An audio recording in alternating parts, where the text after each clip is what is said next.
శ్రీ వెంకటేశ్వర స్వామి యొక్క ఆశీస్సుల కొరకు నేను కుటుంబ సభ్యులు స్నేహితులతో కలిసి ఇక్కడికి రావడం జరిగింది.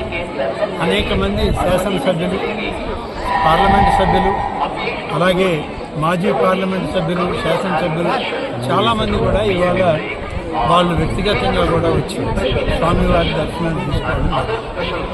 ముఖ్యంగా ఇవాళ ఆ దేవదేవుని మేము ప్రార్థించేది ఈ రాష్ట్రానికి సంపూర్ణమైన సహాయ సహకారాలు ముఖ్యమంత్రి గారికి, ఈ రాష్ట్రంలో ఉన్నటువంటి ప్రభుత్వానికి ఆయన ఆశీస్సులు కావాలి.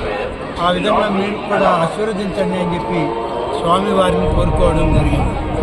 ప్రకృతి వైపరీత్యాల వల్ల ఇవాళ రాష్ట్రం ఒక భాగం అంతా కూడా అతలాకుతలమై కనీసం 10 రోజుల పాటు ఆహారం నిలువ నీడలేని పరిస్థితులు